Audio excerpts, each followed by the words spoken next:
ભારતીય દરિયાઈ સીમા પર ગઈકાલે મોડી સાંજે Delhi narcotics control bureau NCB, Gujarat ATS અને અન્ય સેન્ટ્રલ એજન્સીએ ભેગા મળી 3100 કિલોનું ડ્રગ્સ ઝડપી પાડ્યું છે.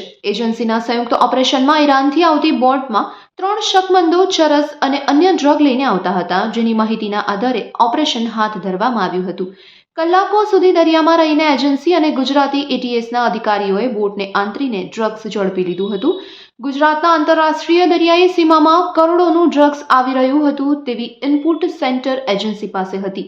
નાર્કોટિક્સ કંટ્રોલ બ્યુરો અને ગુજરાત એટીએસની મદદથી મેગા ઓપરેશન હાથ ધરાયું હતું. દરિયાઈ સીમામાં ઈરાનની બોટમાંથી 3100 કિલો ડ્રગ્સ હતું, જેમાં હસીસ અને ચરસ હોવાનું માલુમ પડી રહ્યું હતું. એક અંદાજ પ્રમાણે આ ડ્રગ્સની આંતરરાષ્ટ્રીય કિંમત 2000 કરોડ હોવાની વિગત સૂત્રોએ જણાવી હતી.